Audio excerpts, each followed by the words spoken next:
नमस्कार मित्रों। आज का विषय है सूरकृत भ्रमर गीत में प्रकृति चित्रण। एमए हिंदी। साहित्य में प्रकृति चित्रण का महत्वपूर्ण स्थान है। मानव सदा से ही स्वभाव से प्रकृति प्रेमी रहा है। आदिकाल से लेकर के और आज तक मनुष्य ने प्रकृति की गोद में क्रीड़ा की है, खेला है, कूदा है, पला पोसा, बड़ा हुआ है और व्यवहारिक अनुभूतियों को काव्य में स्थान देते समय कवियों ने, लेखकों ने प्रकृति के ऊपर दृष्टिपात किया है। ये उनका स्वाभाविक आकर्षण प्रकृति के प्रति रहा है। हिंदी साहित्य में भी प्रकृति वर्णन की एक परंपरा रही है। यदि हम हिंदी साहित्य के प्रकृति चित्रण को दृष्टिपात करें, देखें, तो उसमें हमें एक विशेषता मिलती है और विशेषता ये मिलती है कि हरेक कवि ने अपने काव्य में प्रकृति को मनोहर रूप में चित्रित किया है और प्रकृति को और अधिक सुंदर बनाने का प्रयास किया है। उसी परंपरा का निर्वहन सूरदास ने अपने काव्य में भी किया है। चूँकि सूरदास हिंदी के बहुत बड़े कवि हैं और उनकी दृष्टि भी बहुत पैनी है, तो प्रकृति चित्रण की ओर उनकी दृष्टि प्रकृति वर्णन के लक्ष्य नहीं, अपितु उसके मनोहर, उसके आकर्षक रूप को श्रोताओं, पाठकों और जो भक्त थे उनको दिखाना था। उनका जो उद्देश्य था वो प्रकृति को और अधिक आकर्षक बनाना रहा है। और प्रकृति चित्रण संबंधी जो विचार हैं, जो सूरदास ने अपने काव्य में दिखाए हैं, उसके पीछे उनका जो कवि का जो मंतव्य रहा है वो ये रहा है कि उनके जो प्रसंग थे, उनके काव्य के जो प्रसंग थे, उन प्रसंगों में स्वाभाविक चित्रण भी आए हैं जिसने काव्य के सौंदर्य को बढ़ाया है, उसमें वृद्धि की है। श्रीमद् भागवत के आधार पर रचना करते हुए सूरदास ने अपने सूर सागर में 10वें स्कंद में भागवत की भांति ही श्री कृष्ण की लीलाओं का वर्णन किया है। श्री कृष्ण के जीवन से संबंधित 2 रूप हैं। उनका एक तो योगी रूप है, योगी श्री कृष्ण, और दूसरा है राजा वाला रूप, राजा श्री कृष्ण। तो इन दोनों रूपों में वे मथुरा और द्वारिका और ब्रज, इनमें उनकी जो लीलाएं हैं उनका है जो सूरदास ने अपने काव्य में वर्णन किया है, चित्रण किया है। ब्रज की लीलाओं का उनके इस चरित्र में मुख्य स्थान है और सूर के काव्य का जो क्षेत्र रहा है वो ब्रज ही रहा है। कृष्ण के जीवन का ये रूप ब्रज में उत्पन्न हुआ, बड़ा हुआ और निवारण को प्राप्त हुआ, और आगे ब्रज की जो स्मृतियां हैं वो इसमें भरपूर हैं।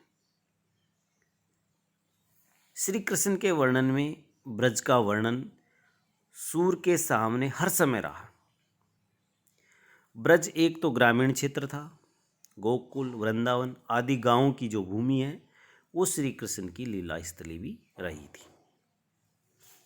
यही कारण है कि उनकी लीलाओं में गांव के सर्वाधिक सुलभ सुरमय प्रकृति चित्रण देखने को मिलते हैं। और उनके पदों में अनायास ही गांव की हलचल, वहाँ की बातें और वहाँ की शैली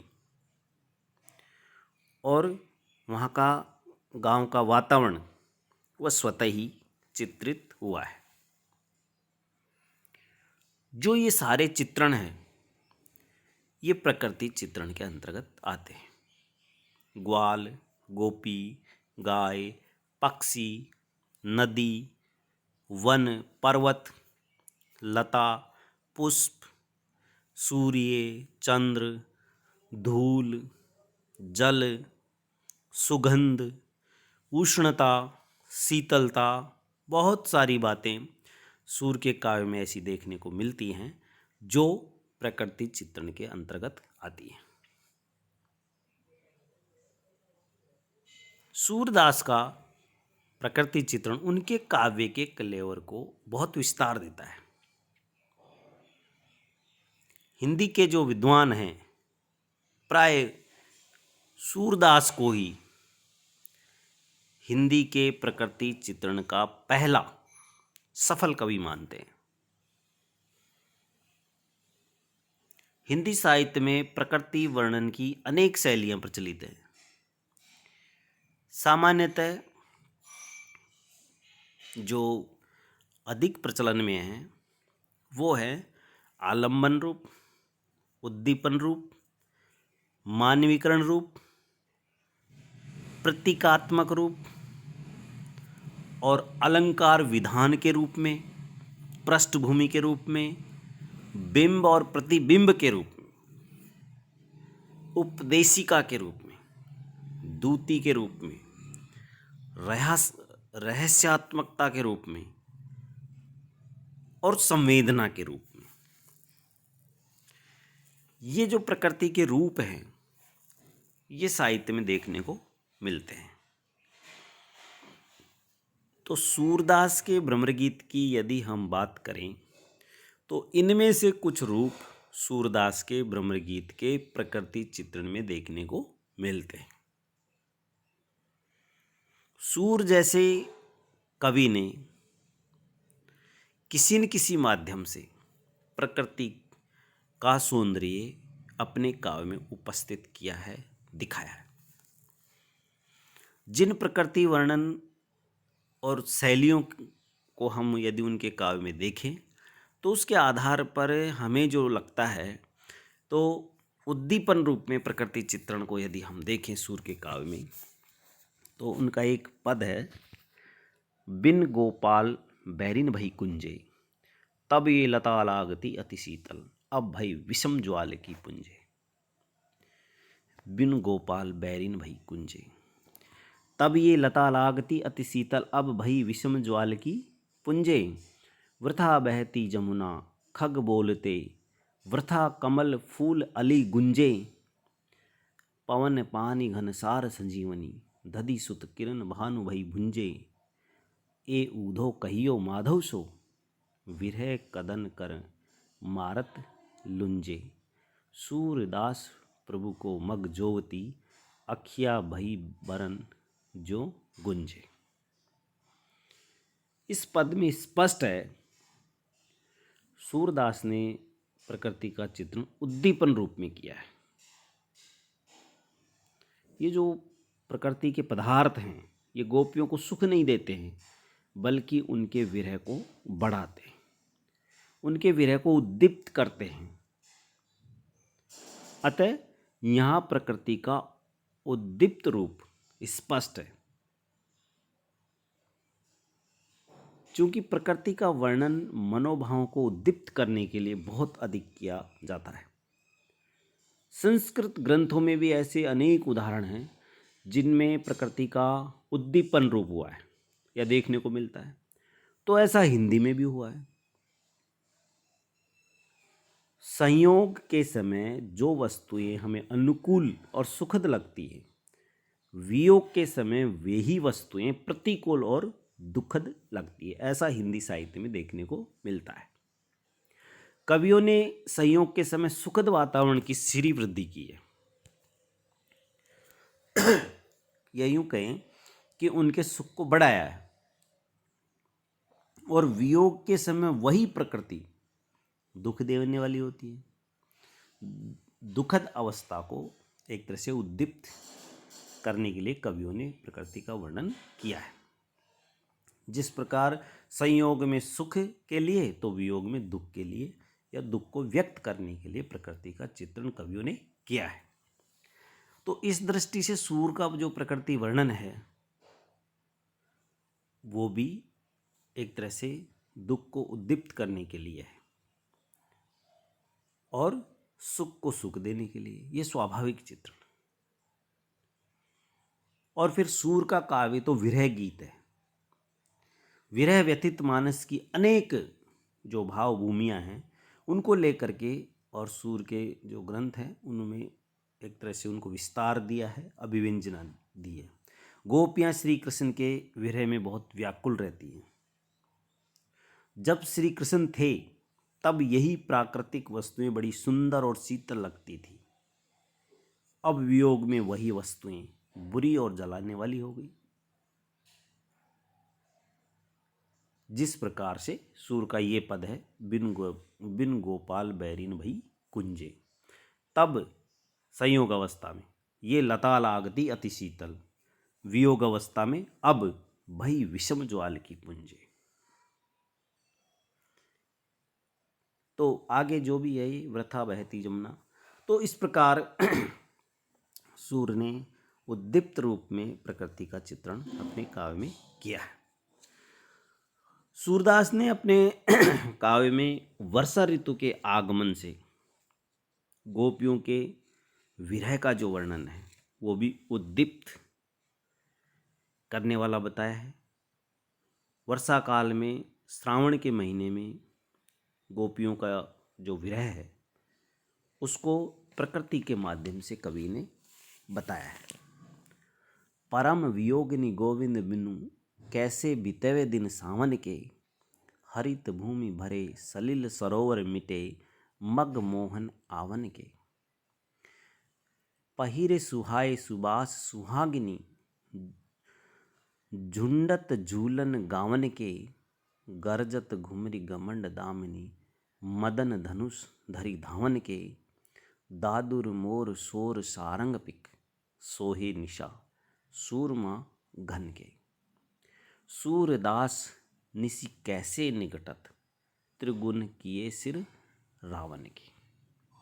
सूर ने जब प्रकृति का वर्णन किया और उसका वर्णन करते समय इस तरह की उनकी जो भावों की अभिव्यक्ति है उसे देखकर लगता है कि शायद कवि बहुत सी बातों को प्रश्न रूप में रख रहा है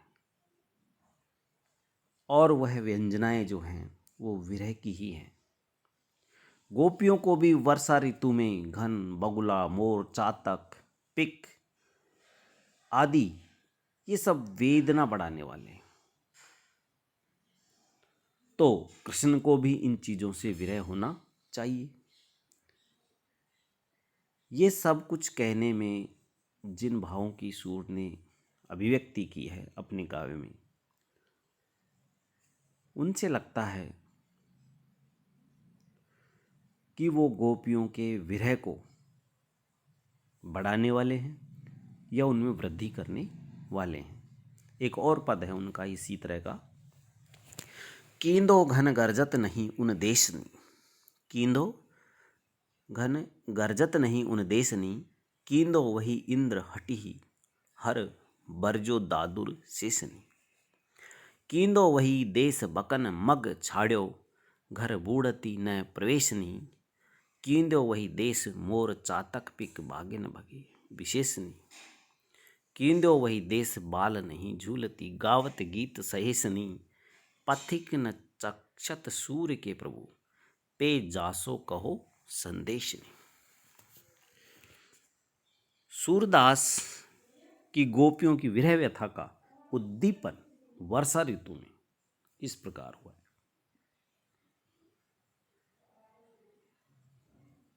इसका एक कारण भी है। श्री कृष्ण का श्याम रंग बादलों के श्याम रंग से मिलता है और बादलों को देख करके श्री कृष्ण की स्मृति आती है और वेदना को बढ़ाती है। तो वर्षा ऋतु के जो उपकरण हैं वो कृष्ण की छवि का भान प्रतीत होते हैं। और इन भावों की अभिव्यक्ति करने वाला ये जो पद है ये बहुत सुंदर है, जिसमें वर्षा ऋतु के समय अपने प्रियतम श्री कृष्ण के रूप में क्षमता का अनुभव करता है। वीर्य व्यथा का बढ़ना स्वाभाविक है। एक और इसका पद है, आज घनश्याम की अनुहारी, उन्हें आए सांवरे ते सजनी, देख रूप की आरी, इंद्रधनुष मनोन नबल बसन छवि, दामी दामीस्ती दसन विचारी, जगबग पाति माल मोतिन की, चितवन हितहि निहारी, गरजत गगन गिरा गोविंद की, सुनत नयन भरे बारी, सूरदास गुण सुमरि श्याम के, विकल भई ब्रज नारी। तो इस प्रकार वो ऋतुओं के अनुसार जो प्रकृति का उद्दीपन रूप सूर्य ने चित्रित किया है और उनके काव्य में ये प्रकृति का उद्दीप्त रूप हमें देखने को मिलता है। चंद्रमा, बादल, कोयल, मोर, इनको सूर्य ने गोपियों के विरह को बढ़ाने वाला कई जगह दिखाया है। और चंद्रमा को देखकर गोपियों के विरह के उद्दीप्त होने के अनेक उदाहरण सूर्य ने साहित्य में दिए हैं। हर को तिलक हरि चित को दहत, कहियत उड़िय राज अमृत, मैं तजी स्वभाव मोको भई बहत। बहुत सारे इसके अलावा और भी वर्षा ऋतु के बहुत सारे वर्णन इनके काव्य में देखने को मिलते हैं। बरु ये बदराऊ बरसन आए, अपनी अवधि जान नंद नंदन, गरज गगन घन छाए। बरु ये बदराऊ बरसन आए, अपनी अवधि जान नंद नंदन, गरज गगन घन छाए, सुनियत है सुरलोक बसत सखी, सेवक सदा पराए, चातक कुल की पीर जान के, तेऊ तहाँ ते धाय। तो इस प्रकार बहुत सारे उनके विरह के वर्णन हैं। मधुवन तुम कत रहत हरे, विरह वियोग श्याम सुंदर के, ठाड़े क्यों न जरे। भ्रमर गीत में प्रकृति वर्णन के ये उद्दीपन रूप बहुत अधिक देखने को मिलते हैं, जो गोपियों के विरह को बहुत अधिक बढ़ाते हैं।